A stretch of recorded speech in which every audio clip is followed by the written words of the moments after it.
Hi, എല്ലാവർക്കും നമസ്കാരം. നമ്മളുടെ ഒരു പുതിയ വീഡിയോയിലേക്ക് എല്ലാവർക്കും സ്വാഗതം. ഇന്നത്തെ നമ്മുടെ വിഭവം മീൻ വെച്ചിട്ടുള്ള ഒരു മീൻ പീരയാണ്. അതിനായിട്ട് നമ്മൾ എടുത്തേക്കുന്നത് ചാളയാണ് മീൻ. ഇതിപ്പോൾ കുറച്ച് അധികം ഉണ്ട്. ഇതിൽ നിന്നൊരു 12 ചാള നമ്മൾ വരഞ്ഞിട്ട് മാറ്റി വയ്ക്കുന്നുണ്ട്. ഇനി നമുക്ക് മീൻ പീര എങ്ങനെ ഉണ്ടാക്കണമെന്ന് നോക്കാം. അതിന് വേണ്ട സാധനങ്ങൾ: ഒരു നാളികേരത്തിൻ്റെ പകുതി മുറിച്ചരകിയത്, ഒരു ചെറിയ കഷ്ണം ഇഞ്ചി, 3 പച്ചമുളക്, ഉള്ളി ഇവിടെ ഞാൻ 10 എണ്ണമാണ് എടുത്തിരിക്കുന്നത്. ഇത് വലിയ ഉള്ളി ആയതുകൊണ്ടാണ്. ചെറിയ ഉള്ളി ആണെങ്കിൽ ഒരു 15 എണ്ണം എടുക്കാം.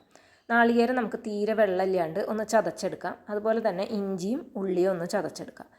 നാളികേരവും ഇഞ്ചിയും ഉള്ളിയും പച്ചമുളകും എല്ലാം നമുക്കൊരു പാത്രത്തിലേക്ക് മാറ്റാം. മീൻ പീര ഉണ്ടാക്കാൻ ഉപയോഗിക്കുന്ന പാത്രത്തിലേക്ക് നാളികേരം, ഉള്ളി, ഇഞ്ചി, പച്ചമുളക് ഇതെല്ലാം നമുക്ക് ഇട്ട് കൊടുക്കാം.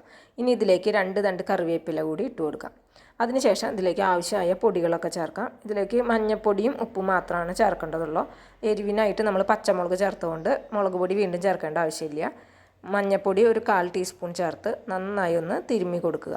ഇത് നമ്മൾ കൈ കൊണ്ട് തിരുമ്മണം തന്നെയാണ് ഏറ്റവും നല്ലത്. അങ്ങനെ നന്നായി ഒന്ന് യോജിപ്പിച്ചതിന് ശേഷം ആവശ്യത്തിന് ഉപ്പും കൂടി ചേർത്ത് നന്നായി ഒന്ന് മിക്സ് ചെയ്യുക. ഈ വീഡിയോ നിങ്ങൾക്ക് ഇഷ്ടപ്പെട്ടെങ്കിൽ ലൈക്ക് ചെയ്യാനും ഷെയർ ചെയ്യാനും മറക്കരുത്.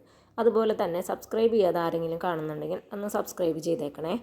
നാളികേരത്തിൻ്റെ കൂട്ട് നന്നായി ഒന്ന് മിക്സ് ചെയ്തതിന് ശേഷം നമുക്കിതിലേക്ക് പുളിക്ക് വേണ്ടിയിട്ട് കുടംപുളിയാണ് നമ്മൾ ഉപയോഗിക്കുന്നത്.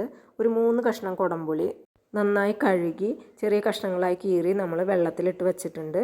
അത് നമുക്കിതിലേക്ക് ചേർത്ത് കൊടുക്കണം. ഇനി നമുക്കിതിലേക്ക് അല്പം പച്ചവെളിച്ചെണ്ണ ചേർത്ത് കൊടുക്കാം. 1 ടീസ്പൂൺ പച്ചവെളിച്ചെണ്ണയാണ് ചേർത്ത് കൊടുക്കുന്നത്. അതും കൂടി ചേർത്ത് നന്നായി ഒന്ന് ഇളക്കിയതിന് ശേഷം നമ്മൾ നേരത്തെ ഇട്ട് വെച്ചിരിക്കുന്ന കുടംപുളി ഇതിലേക്ക് ചേർത്ത് കൊടുക്കാം. കുടംപുളി വെള്ളത്തോടു കൂടി ഇട്ട് വെച്ചിരിക്കുന്ന ആ വെള്ളത്തോടു കൂടി വേണം ഇതിലേക്ക് ഒഴിച്ചു കൊടുക്കാനായിട്ട്. കുടംപുളിയുടെ ആ വെള്ളത്തിലാണ് ചാള വേവേണ്ടത്. അപ്പോൾ നമുക്ക് ആ കുടംപുളിയുടെ വെള്ളം അടക്കം ഇതിലേക്ക് ഒഴിച്ചു കൊടുക്കാം. അതിനുശേഷം ഒന്ന് തിളച്ച് കഴിയുമ്പോൾ പുളി ഉണ്ടോ എന്ന് നോക്കിയിട്ട് പുളി കൂടുതലാണെന്ന് തോന്നുകയാണെങ്കിൽ ഇതിൽ 1-2 കഷ്ണം കുടംപുളി നമുക്ക് അപ്പോൾ ആ സമയത്ത് മാറ്റി വയ്ക്കാവുന്നതാണ്. ഇനി നമുക്ക് ഇതിലേക്ക് ചാള ഇട്ട് കൊടുക്കാം. ഏതാണോ മീൻ ആ സമയത്ത് ഇട്ട് കൊടുക്കാം. ചെറിയ മീനുകളിൽ ഏതിൽ ചെയ്താലും ഇത് നല്ല ടേസ്റ്റാണ്.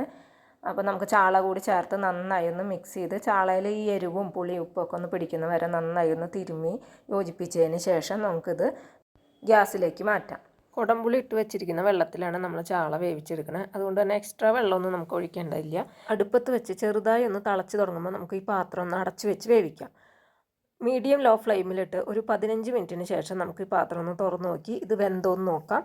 ഈ സമയത്ത് നമ്മൾ ടേസ്റ്റ് നോക്കി എല്ലാം പാകത്തിനാണെന്ന് ഉറപ്പ് വരുത്തി കഴിഞ്ഞാൽ 2 തണ്ട് കറിവേപ്പിലയും 1 ടേബിൾ സ്പൂൺ വെളിച്ചെണ്ണയും ചേർത്ത് ഒന്ന് ഇളക്കി കൊടുക്കാം. മീൻ പൊടിഞ്ഞു പോകാതെ നന്നായി ശ്രദ്ധിച്ച് വേണം ഇളക്കി കൊടുക്കാനായിട്ട്. ഇത് നമുക്ക് കൊഴുവ, നത്തോലി എന്നൊക്കെ പേരുള്ള എല്ലാ തരം ചെറുമീനുകളിലും ഉണ്ടാക്കി നോക്കാം. ഇത് നല്ല ടേസ്റ്റുള്ള ഒരു വിഭവമാണ്. അപ്പോൾ എല്ലാവരും ട്രൈ ചെയ്ത് നോക്കി ഫീഡ്ബാക്ക് അറിയിക്കുക.